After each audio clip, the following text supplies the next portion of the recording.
자, 이번에는요, 수학 파인드 매스 시즌2 함께하는 시간인데요. 산업 속에 숨겨져 있는 여러 가지 문제점을 수학이 해결한 그런 사례들을 알려드리고 있습니다. 오늘은 아마 여러분들이 훨씬 더 흥미를 느끼실 것 같은데요. 다름 아닌 영화와 수학의 이야기를 저희가 또 준비했습니다. 아, 갑자기 얘기를 들으니까 네. 그 영화 러브 스토리가 떠오릅니다. 우와, 명작이죠, 명작. 그쵸. 그 남녀가 눈이 오는 날 그 음악과 함께 막 뒹구르잖아요. 네네.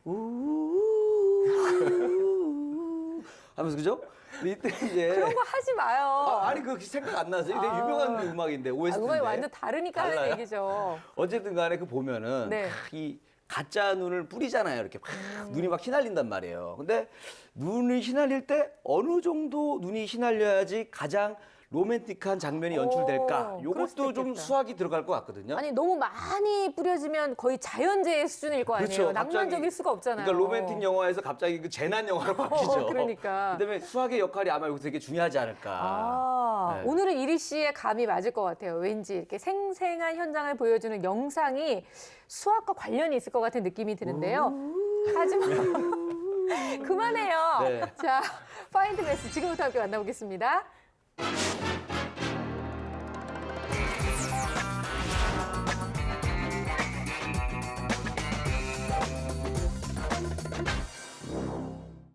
높은 건물이 한순간에 무너지고 눈보라가 휘날리며 불길이 활활 솟아오르는 실제와 같이 자연스럽고 생동감 있는 장면들. 이러한 영화 속 장면들은 모두 컴퓨터 그래픽에 의해서 탄생했는데요. 물과 불 그리고 눈처럼 특정한 형태 없이 움직이는 물체는 컴퓨터 그래픽에서도 가장 재현하기 어려운 것으로 손꼽힙니다. 정해진 형태가 없고 각각 고유의 성질을 지니고 있어 자칫 잘못 표현하면 물이 젤리처럼 눈은 돌덩이처럼 보일 수 있기 때문이죠. 하지만 이렇게 표현하기 어려운 움직임들을 더욱 자세하고 역동적으로 완성시키는데 수학의 힘이 결정적이었다는 사실 알고 계셨나요? 더 큰 규모, 또 디테일 있는 더 높은 수준의 애니메이션 또는 영화를 요구하게 됐기 때문에 어떤 혁신을 이루기 위해서는 그 새로운 것을 만들 수 있어야 되는데요. 그럴 때는 어떤 현상에 대한 수학적 모델링이 필요하고요. 또 수학적 모델링을 기반으로 계산을 해야 됩니다. 또 계산하는 데 수학적 알고리즘이 필요하고 또 근대 수학이 발전하면서 그런 거를 뒷받침할 수 있었고 그런 것이 이제 요즘 나오는 애니메이션과 CG의 혁신의 밑바탕이 됐다고 생각합니다. 물과 불처럼 특정한 모양이나 표면이 없이 수시로 복잡하게 변하는 성질을 가진 물체를 수학에서는 유체라고 합니다. 3차원 도형을 기본으로 하는 컴퓨터 그래픽으로는 이런 유체의 움직임을 특정한 도형으로 그리기가 매우 어려웠는데요. 그러나 1990년대 이후 컴퓨터 성능이 발전하면서 기술자들은 표면의 움직임을 보다 자세히 나타내기 위해 노력했습니다. 그리고 여기에 수학의 도움으로 유체의 움직임을 직접 계산해 표현하면서 영화 속에서 물, 불, 연기, 눈 등이 보다 사실적으로 구현되기 시작한 겁니다. 사실은 진짜 어떤 영상의 최첨단, 전에 없었던 장면을 만들고 싶으면 수학 기반이 되지 않으면 불가능하다고 생각합니다. 건물이 부서질 정도 바람이 몰아치고 파도가 상상할 수 없을 만한 높이로 닥치기 때문에 가장 난이도가 높은 것이 영상 쪽입니다. 그렇기 때문에 알고리즘이 수학적으로 잘 확립되지 않으면 그 정도 난이도를 감당을 못합니다. 그래서 사실은 이 컴퓨터 그래픽스 쪽에서 새로운 알고리즘이 많이 개발되고 아이디어를 그쪽에서 얻은 것도 사실입니다. 왜냐하면 가장 극적인 효과를 원하기 때문에. 과연 컴퓨터 그래픽 속에 수학이 어떻게 적용되는지 물의 움직임을 통해 함께 살펴볼까요? 예를 들어 파도가 치는 장면을 컴퓨터 그래픽으로 나타내기 위해선 고려해야 할 요소들이 있는데요. 파도가 솟아올라 떨어질 때 물의 움직임이 달라지고 속도가 일정하지 않으며 부딪혀 튀어오르는 물방울의 모습 등을 고려해야 합니다. 그렇다면 이러한 물의 움직임은 어떠한 수학 원리를 기초로 만들어지는 것일까요? 바로 나비어 스톡스 방정식입니다. 예를 들어서 이제 그 파도나 막 큰 파도 같은 거 생각해보면 굉장히 복잡하지 않습니까? 하지만 물 분자 하나하나들의 움직임은 단순하거든요. 그거를 이제 방정식 쓰면 한 줄짜리 미분 방정식이에요. 나비어-스톡스 방정식이라는 그 밀레니엄 문제인 가장 중요한 건데 한 줄이에요. 그 한 줄짜리 방정식이 바다, 강, 뭐 호수, 뭐 컵 속의 물, 커피 모든 유체를 다 설명해. 그 한 가지 방정식이에요. 영화 속에서 마치 현실처럼 거센 파도가 도시를 덮치는데 이런 표현이 모두 방정식을 활용해 물입자의 움직임을 하나하나 컴퓨터로 계산해 표현해낸 것입니다. 사실 나비어-스톡스 방정식은 100만 달러의 상금이 걸려있는 세계 7대 수학 난제 중 하나인데요. 아직 방정식의 정확한 해를 찾지 못해 오차가 있는 근사에만 구할 수 있는 상황이죠. 하지만 컴퓨터 그래픽 제작에서는 이 방정식이 무엇보다 효율적으로 사용되고 있습니다. 컴퓨터 그래픽에서는 정확한 수식보다 눈에 보이는 시각적 효과가 더욱 중요하기 때문에 사람들마다 다른 풀이 방법과 적용 방법으로 다채로운 장면을 충분히 표현할 수 있는 겁니다. 그리고 이 점은 오히려 수학자들의 도전의식을 불러일으키면서 점점 더 나은 컴퓨터 그래픽 기술이 개발되는 긍정적인 효과를 불러오게 됐습니다. 결국 수학자들의 골칫거리였던 답없는 방정식이 영화와 만나 컴퓨터 그래픽 작업 시간을 줄이고 완성도 높은 화면을 만들어낼 수 있었는데요. 제가 수학자로서 살아온 그 경험한 걸 바탕으로 말씀드리면 수학은 언어라고 생각합니다. 자연의 언어이자 현상을 이해하기 위한 언어이고요. 그래서 우리 학생들이 수학이라는 언어를 착실하게 잘 배우시고 그리고 대학교나 어떠한 실생활 또는 직업을 가졌을 때 그걸 충분히 활용할 기회가 반드시 있습니다. 수학을 바탕으로 진짜보다 더 진짜같이 표현되고 있는 영화 속 장면들, 그리고 이를 통해 빠르게 발전하는 컴퓨터 그래픽 기술. 세상의 문제를 빠르고 정확하게 해결하는 힘, 바로 산업수학입니다. 하긴 이 CG가 뭔가 현실감이 좀 떨어지면 영화의 퀄리티 자체가 확 떨어지는 것 같은 그런 영화 우리 본 적 굉장히 많잖아요. 옛날 영화 중에. 맞습니다. 그러니까 이렇게 영상으로 표현된 그런 시뮬레이션을 실제로 수학과 접목시켜서 했기 때문에 훨씬 더 생생함을 보여줄 수 있다. 이런 얘기인 거죠, 선생님? 네, 맞습니다. 그림을 일일이 다 그리지 않고 그림이 가지고 있는 기본적인 패턴을 방정식으로 표현하고 그 식으로 표현된 것에 각각의 변수들을 대응하여서 수만 장의 그림을 표현할 수 있는 방정식을 개발하게 된 것인데 이것들은 도형이라고 하는 것을 식으로 표현하고 그것을 좌표 평면에 표현하는 해석기하학이라고 하는 것에 기초를 두고 있습니다. 여기에 방향성을 이야기하는 벡터, 그 다음에 시간이라고 하는 변수가 들어가면 움직임을 표현할 수도 있게 되고요.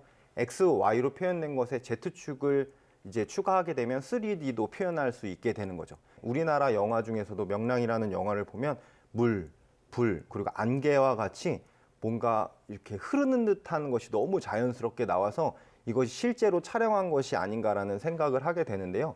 이런 것들은 유체역학에서 나오는 유체들의 흐름을 표현하는 것들을 그러한 앞에서 말했었던 방정식으로 표현한 것들인데 나비어-스톡스라고 하는 방정식뿐만 아니라 수많은 수학적인 개념들이 그러한 유체들의 흐름을 표현할 수 있게 되었고 거기에 기류라든지 아니면 무게, 질량 같은 여러 가지 변수를 넣었을 때 그것이 자연스럽게 모든 것들을 표현할 수 있게 되었습니다. 이러한 것처럼 미분, 벡터, 행렬과 같이 우리가 고등학교 과정 가운데 심지어는 초등학교 때 배운 것까지도 결국엔 영화 개발을 하는데 우리가 공부하는 것들이 쓰인다라고 하는 걸 알 수 있죠. 그렇군요. 네, 어려운 얘기 잘 들었습니다. 근데 저는 그 영화 중에서도 네. 그 특히 이제 애니메이션 영화를 되게 좋아하는데 이게 실제 상황이 아니고 뻘이 이게 만화인 걸 다 알면서도 요즘에 기술이 너무 좋으니까 맞아요. 보다 보면 이게 막 실제 상황인지 막 착각이 될 정도예요. 그 겨울 왕국이라는 영화 보면은 엘사가 그래요. Let it go, let it go 막 하면서 이 부담스럽다. 겨울 네. 왕국을 막 만들잖아요. 네, 얼음으로. 막 쫙 얼음 막 만들어지는데 이걸 극장에서 보고 있는데 보면서 막 내가 몸이 추워. 너무 리얼해가지고. 네. 그러니까 이 정도로 너무 생생하더라고요. 아, 진짜로 그래요. 저도 최근에 본 애니메이션에서 진짜 사람이 찍은 영화를 본 것 같은 나중에 딱 보고 나서 그런 감동을 받았거든요. 이게 너무 생생해서 그런 것 같아요, 선생님. 그렇죠.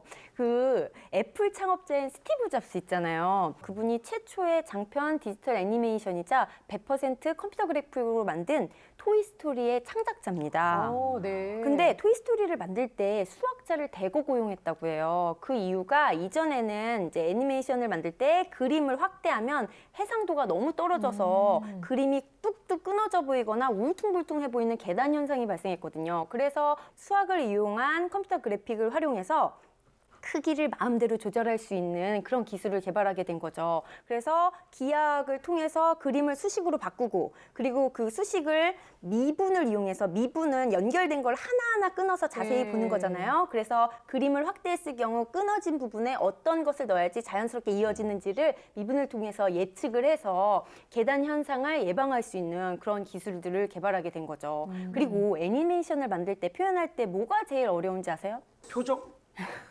표정도 어렵겠지만 머리카락과 같은 털을 표현하는 게 굉장히 어렵다고 네네. 합니다. 보통 이제 털이 한 가닥 있는 게 아니라 수만 개씩 굉장히 많잖아요. 근데 이렇게 움직일 때마다 그 털들도 자유자재로 움직이잖아요, 움직이기 이렇게. 때문에 이 움직임의 자유도를 표현하는 게 너무너무 힘들다고 해요. 예를 들어서 털 하나가 3개의 방향으로 움직인다면 털이 10,000개 있으면은 30,000개의 방향을 표현해야 되는 거잖아요. 그렇네요. 게다가 털들끼리 또 부딪힐 수도 있고 뭐 그쵸. 여러 가지 변수가 아. 있다 보니까 그것을 나타내는 데 있어서 굉장히 어려움이 있었다는 거죠. 그래서 예전에 애니메이션을 보면은 머리가 이렇게 뭉태기채 붙어 있거나 또는 이렇게 리본 같은 걸로 머리를 이렇게 묶어놓든지. 묶어 있든지 아니면 아. 모자를 쓰든지 민둥머리가 굉장히 많아요. 아. 그래서 표현하기가 힘들었는데 메리다와 마법의 숲 같은 요즘 애니메이션을 보면 움직일 때마다 그 머리카락의 움직임이 찰랑찰랑. 굉장히 생생해서 심지어 만져보고 싶을 정도로 맞아요, 너무 맞아요. 생생하게 잘 표현이 됐거든요. 이게 바로 수학적으로 활용을 해서 다양한 방향들을 알아내서 그렇게 표현할 수 있게 된 거죠.